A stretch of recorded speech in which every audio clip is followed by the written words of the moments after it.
Rule number 11, do not bother children when they are skateboarding. That's a very specific one there. Yeah, it is. Well, that's an essay about masculinity, mostly. You know, I used to watch kids skateboard on St. George Street, which is kind of cool, you know, because obviously St. George is the Dragon Slayer. That's the street I work on, which I think is quite funny. And anyways, these kids used to, you know, they're teenagers, young teenagers. We had these long bar hand railings going down some shallow stairs, but a fairly good flight of them, and they would board slide down these rails. It's crazy. It's concrete that's pebbled. It's like you don't want to land on that. You probably heard a lot of bones crunching over the years. Yeah. Watching them, it's like, you know, and they didn't have much protective gear on, and you know, and eventually the university put up things to stop them, you know, from doing this, which I complain about in this chapter for a bunch of reasons. But like, I liked watching those kids. I like watching skateboarders do those crazy things because they're trying to become competent. Like, and they're facing danger. They don't want the damn protective gear. Like, sometimes it's just stupidity. It's like, wear a damn helmet, you know? But sometimes it's not. It's like, no, I don't want to wear a helmet.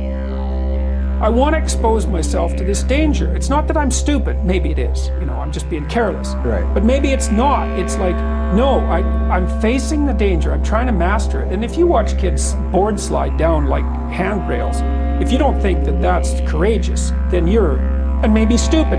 Those two things aren't so easy to distinguish. Yeah. But it's brave. And when they do it, it's like amazing. It's impossible to do that. You jump in the air, you grab your skateboard, you balance on this stupid rail, you slide for 20 feet. And the price for failure is, well, you do the splits on the rail. That's not fun. You know, or you land head first on the That's not good. That's not good. Fun. Yeah. No, that's bad. That can change your masculinity like that. Yeah. And so and the kids are often shooed away. It's like, wait a sec, they're practicing being courageous. They're practicing mastering something in the face of danger. You know, and a lot of the rebellious behavior of young men in particular, which is very frowned upon in the schools. It's like, that's toxic masculinity, you know, that horrid phrase. It's like, leave those damn kids alone. Let them, like, another thing I referred to in that chapter is about 10 years ago in Toronto, they changed the insurance rules governing the playgrounds. And parents had raised money for these damn playgrounds, so there's nothing wrong with them. They tore them all out, the whole city. Like 2 weeks before school started, there was nothing but like dirt and gravel. What happened? They weren't rubber enough, or they weren't bouncy enough? Or? They were too unsafe. Who knows? Right. Who knows what? There was nothing wrong with them, you know.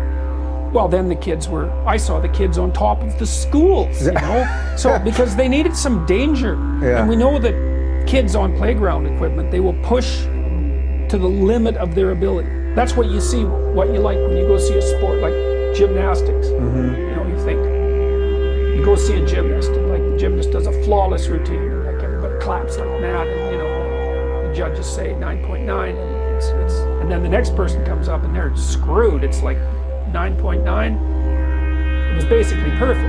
How can you do better than perfect? And then they do it, and you can do better than perfect because so the person is like, they're on the edge. And they go out there and you watch them, you feel it in your body because you're mimicking them physiologically.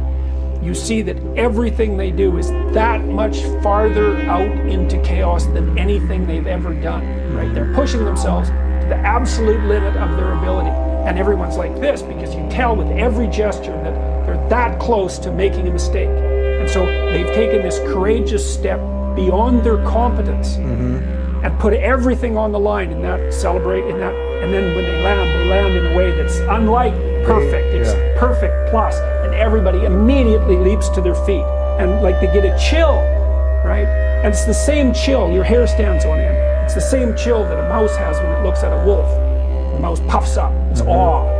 And so what you've just seen is awe-inspiring because you've seen someone courageously move past perfection into the unknown and not only ennoble themselves more, but to ennoble humanity itself. And up on your feet, it's like, yes! And then it's tens, right? It's tens. And they win the gold. And it's like, well, everyone knows what that's like. It's like a great musical performance. That's being in that place where everything lines up. It's better than perfect.